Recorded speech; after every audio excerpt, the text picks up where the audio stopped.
कोई इंसान अगर यह 17 पाप करता है तो समझिए वो मरने के बाद सीधे नरक का रास्ता नापने वाला है। दर्शकों, हिंदुओं में ऐसी मान्यता है कि इस दुनिया का सबसे पुराना धर्म हिंदू सनातन धर्म है।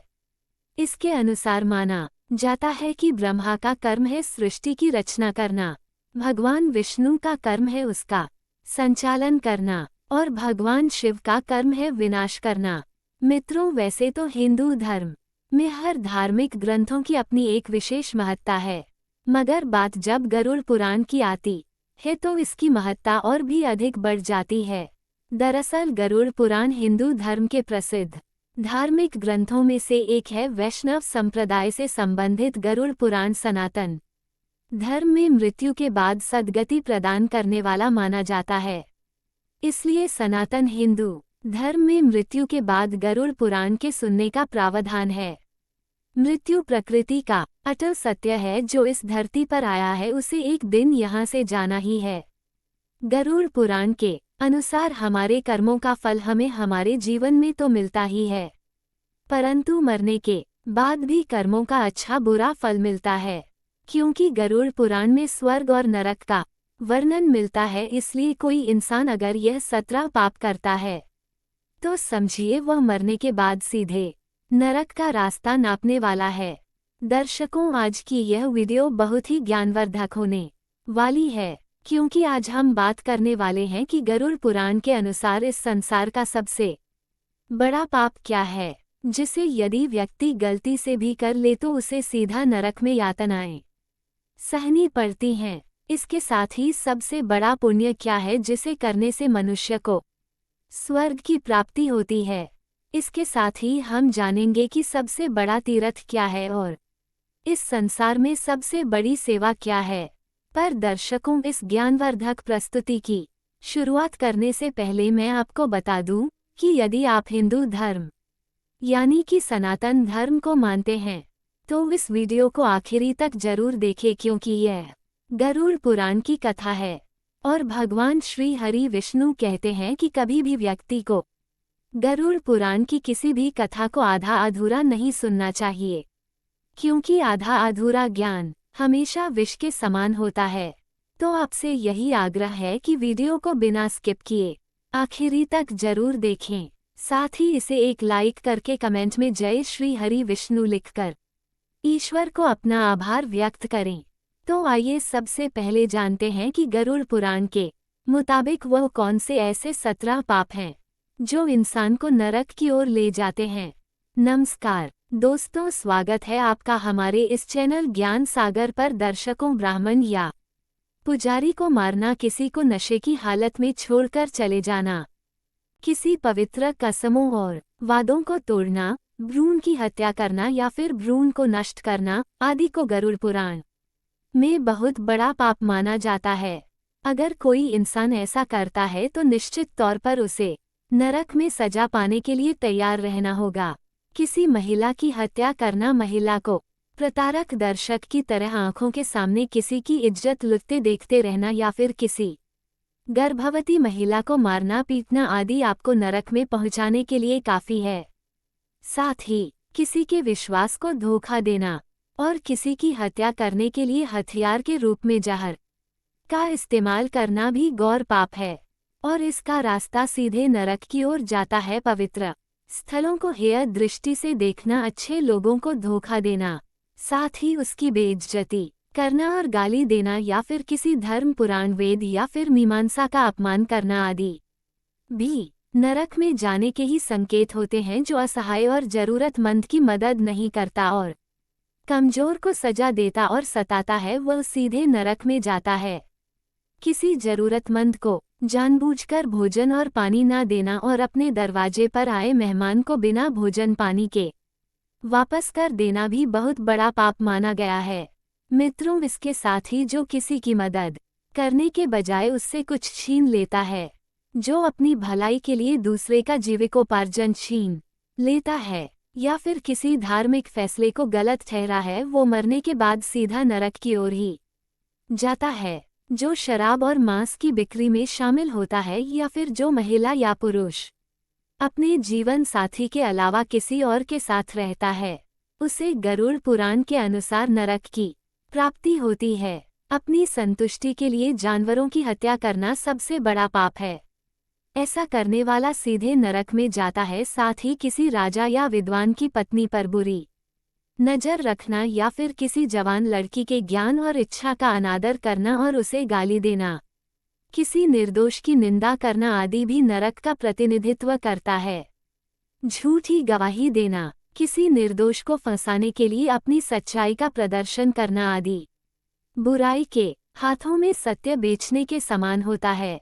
इसके साथ ही हरे भरे वन, जंगल, फसल और पेड़ पौधों को काटना और प्रकृति के नए जन्म का विनाश करना गरुड़ पुराण में पाप की श्रेणी में आता है। मित्रों, किसी विधवा की पवित्रता को नष्ट करना या किसी मर्द से शादी की सीमा को लांघकर संबंध बनाना भगवान की नजरों में पाप है। ऐसा करने वालों को स्वर्ग में नहीं बल्कि नरक में जगह मिलती है। पत्नी और बच्चों की जरूरतों को अनदेखा करना, पूर्वजों की उपेक्षा करना इंसान को नरक में ले जाता है। जो व्यक्ति भगवान शिव, विष्णु, सूर्य, गणेश और दुर्गा जी का सम्मान नहीं करता और जो देवी देवताओं की पूजा नहीं करता, वह भी नरक में ही जाता है। जो किसी महिला की इज्जत लूटने के इरादे से उसे शरणार्थी के तौर पर आश्रय देता है और उसकी आड़ में वो अपराध करता है, वह सबसे बड़ा पापी होता है। जो पवित्र आग, पवित्र पानी, बगीचे या गौशाला में मलमूत्र का त्याग करता है, इसे बहुत बड़ा पाप माना गया है और ऐसे व्यक्ति को खुद यमराज सजा देते हैं और उसे नरक में भेज देते हैं। दर्शकों, आइए अब हम जानते हैं कि इस दुनिया का सबसे बड़ा तीर्थ स्थल क्या है। तो हम आपको बता दें कि जहां लोग परिक्रमा, पूजा पाठ, स्नान, मुंडन आदि कार्यों के लिए जाते हैं, हम सभी जानते हैं कि उस पवित्र स्थल को तीर्थ स्थल कहते हैं। 3 शब्द के स्थल के अनेकानेक अर्थ निकलते हैं। उदाहरण स्वरूप मार्ग, रास्ता, घाट, स्रोत, जलाशय, साधना अथवा मंत्रणा आदि तीर्थ से तात्पर्य पुण्य कार्य के लिए अर्पित स्थान विशेष से भी है, जो प्रायः किसी पवित्र नदी या सरोवर के किनारे बना हो। उपचार, तरकीब, पुण्यात्मा, योग्य व्यक्ति तथा श्रद्धा का पात्र, यह सब पद भी तीर्थ के अर्थ के रूप में प्रयुक्त होते हैं। मुक्ति प्रदान करने वाले या रक्षक को भी तीर्थ कहा जाता है, लेकिन तीर्थ का जो सबसे उपयुक्त अर्थ प्रतीत होता है वो है तारने वाला या मोक्ष प्रदान करने वाला। इसीलिए तीर्थ स्थलों की कल्पना मोक्ष प्रदान करने वाले स्थलों के रूप में की गई है। ऐसा स्थान जहां जीवन मृत्यु के चक्र से आत्मा मुक्त हो जाती है। मोक्ष की इच्छा है तो तीर्थ स्थानों की यात्रा कीजिए। मोक्ष और तीर्थ दोनों शब्द एक दूसरे के पर्याय जैसे रहे हैं, लेकिन क्या मात्र एक स्थान विशेष या जड़ पदार्थ मोक्ष में सहायक हो सकता है? तो आपको बता दे कि वे सभी संज्ञा शब्द, चाहे वे व्यक्ति हो, स्थान हो अथवा भाव हो या जो भी मनुष्य की श्रद्धा के केंद्र हैं, तीर्थ ही है। धर्म, उपदेशक अथवा अध्यात्म भी तीर्थ है। उपदेश, शिक्षा और यज्ञ भी तीर्थ ही है। योग्य यो द्वारा किया गया पवित्र कार्य भी तीर्थ है और जहाँ ये कार्य संपन्न किया जाए वह स्थल भी तीर्थ ही कहलाने लगता है। स्थान विशेष तीर्थ का प्रतीक बन जाता है जब स्थान विशेष ही तीर्थ की पहचान बन जाता है। तो तीर्थ का मूल तत्व भुला दिया जाता है। जब मंदिर, मस्जिद, नदी या सरोवर का घाट या पर्वत श्रृंग तीर्थ है तो तीर्थ यात्री और उसकी श्रद्धा भी तीर्थ है। जब तीर्थ यात्री ही नहीं होगा तो तीर्थ ही कहाँ से होगा, और अगर तीर्थ यात्री में श्रद्धा ही नहीं होगी तो भी तीर्थ का क्या प्रयोजन। शिक्षक भी तीर्थ है और शिक्षणातील की प्रकृति भिन्न है, लेकिन तीनों का उद्देश्य एक ही है और वह है ज्ञान द्वारा स्वयं को जानना। आत्मज्ञान में सहायक होने वाले तत्व ही सच्चे तीर्थ हैं। उनका स्वरूप चाहे जैसा भी हो। मित्रों, जैन धर्म के 24 तीर्थंकर हुए हैं। तीर्थंकर का अर्थ है पथ प्रदर्शक अथवा मुक्ति का मार्ग दिखाने वाला, अतः सभी तीर्थंकर तीर्थ ही हुए। भगवान आदित्यनाथ या रसदेव भी एक तीर्थ है। भगवान बाहुबली और भगवान महावीर भी तीर्थ है। उनकी स्मृति में स्थापित मंदिर या शिवालय भी तीर्थ है। उनकी वाणी भी तीर्थ है। मंत्र भी एक तीर्थ है और मंत्र उच्चारण से उत्पन्न भाव सृष्टि भी एक तीर्थ यात्रा है। माता पिता और गुरु भी तीर्थ है। तीर्थ क्या है, आइए इसे एक छोटी सी कथा के माध्यम से समझने का प्रयास करते हैं। मित्रों, एक बार शिव ने अपने पुत्रों से कहा कि जो सबसे पहले तीनों लोगों की परिक्रमा करके लौटेगा वह पुरस्कार का अधिकारी होगा। कार्तिकेय तो अपने वाहन मयूर पर सवार होकर तीनों लोगों की परिक्रमा के लिए उड़ चले, लेकिन गणेश वहीं बैठे रहे। थोड़ी देर बाद वह उठे और अपने मशक पर सवार होकर अपने समक्ष उपस्थित माता पिता की ही परिक्रमा कर ली और पुरस्कार जीत लिया। यानी कि माता पिता से बका दूसरा और तीर्थ कोई नहीं है, इसलिए अपने माता पिता की सेवा अवश्य करें। दर्शकों, आइए अब हम जानते कि इस संसार में सबसे बड़ा पुण्य क्या है। पुण्य का अर्थ पवित्रता से जोड़ा जाता है।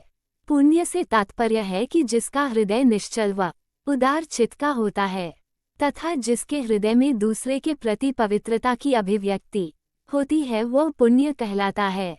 मित्रों, इस धरती पर मनुष्य का सबके साथ लगाव है। चाहे प्रकृति की बात करें या जानवरों की, यह लगाव कहीं ना कहीं लाभ या फायदे का लगाव है, क्योंकि मनुष्य की प्रकृति है कि जो चीज़ उसे फायदे की लगती है उसे वह उसी समय अपना लेता है तथा जो चीज़ उसे फायदा नहीं पहुंचाती उसे कूड़े के ढेर में ढेर कर देता है। आधुनिक समय में इस दुनिया में मनुष्य को सबसे ज्यादा किफायती जो चीज़ लगती है वो है धन और दौलत, और अधिकतर मनुष्यों की सोच होती है कि जिनके पास दौलत है वह ज्यादा अच्छा कर्म कर पाते हैं और पुण्य कमा पाते हैं।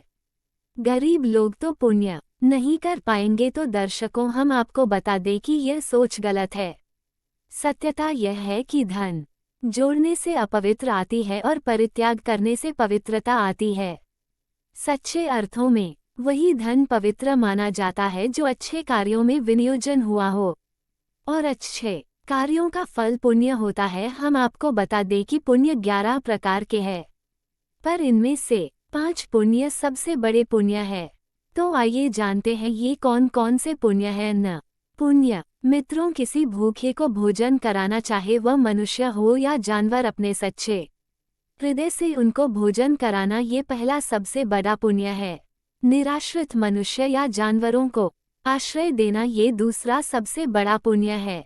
मित्रों, यदि आपके पास ना भोजन है और ना धन है किसी को दान करने के लिए, तो आप अपनी निर्दोष वाणी से व अपने मधुर शब्दों से अन्य के दुखों को सुख में परिवर्तित कर सकते हैं, अर्थात उन्हें सुख पहुंचा सकते हैं। अपने से बड़ों व छोटों के प्रति नम्रतापूर्ण व्यवहार रखना, ये सबसे बड़ा पुण्य है, क्योंकि हम आपको बता दें कि बड़े बुजुर्गों के चरण स्पर्श करने मात्र से ही आपके पाप पुण्य में बदल जाते हैं। इसके बाद आता है मन पुण्य। हृदय में सभी प्राणियों के प्रति सुख की भावना रखना और अहिंसा का पालन करना बड़ा पुण्य है। अर्थात पुण्य वह है जो आप अपने पवित्र हृदय, द्वेष मुक्त चित्त व मस्तिष्क के उच्च भाव व उच्च विचारों के साथ करते हैं, तो यह है सबसे बड़ा पुण्य। दर्शकों, अब हम जानते हैं कि इस संसार की सबसे बड़ी सेवा क्या है। तो हम आपको बता दें कि एक गुरु अपने आश्रम में लोगों की चिकित्सा भी किया करते थे। उनके इस कार्य में उनके 2 शिष्य सहयोग देते थे। दोनों शिष्य बड़े ईश्वर भक्त थे। वे प्रतिदिन सुबह ईश्वर की प्रार्थना करते थे। एक बार आश्रम में कोई रोगी आया। उस समय दोनों शिष्य अपनी प्रार्थना में व्यस्त थे। गुरु ने अपने सहयोग हेतु शिष्यों को बुलाने के लिए एक व्यक्ति भेजा, लेकिन शिष्यों के लिए प्रार्थना से बढ़कर कुछ भी नहीं था। जब वो व्यक्ति शिष्यों के पास गया तो उन्होंने कहा, अभी हमारी प्रार्थना चल रही है, प्रार्थना समाप्त होते ही हम आते हैं। थोड़ी देर होने पर मित्रों, गुरु ने फिर व्यक्ति को भेजा। इस बार शिष्य आ तो गए, लेकिन वे थोड़े क्रोध में थे। उन्होंने आते ही गुरुजी से कहा, आपने हमें अचानक क्यों बुलाया? ये समय हमारी प्रार्थना का है। हम इस समय ईश्वर की पूजा के अतिरिक्त अन्य कोई कार्य नहीं करते। तब गुरु ने उस रोगी की ओर इशारा करते हुए कहा, मैंने इस व्यक्ति की सेवा के लिए तुम्हें बुलाया है। देवता तो किसी भी समय प्रार्थना स्वीकार कर सकते हैं, लेकिन सेवा करने का समय कभी कभी ही आता है। सेवा प्रार्थना से ऊंची है, क्योंकि देवता भी यदि किसी की सेवा करना चाहे तो नहीं कर सकते। उन्हें भी सेवा करने के लिए मनुष्य शरीर धारण करना पड़ेगा। जो मनुष्य सेवा करता है उसकी अल्प समय की प्रार्थना को भी देवता स्वीकार कर लेते हैं। मित्रों, गुरु की बात को समझकर शिष्य अपने किए पर लज्जित हुए और उस दिन से प्रार्थना से अधिक महत्व सेवा को देने लगे। वे समझ चुके थे कि देवताओं की प्रार्थना करना मनुष्य का आध्यात्मिक कर्तव्य है, लेकिन प्रार्थना के कारण किसी को पीड़ा हो तो देवता भी उस प्रार्थना को स्वीकार नहीं करते। प्रार्थना उसी व्यक्ति की स्वीकार की जाती है जो सेवा भावी होता है।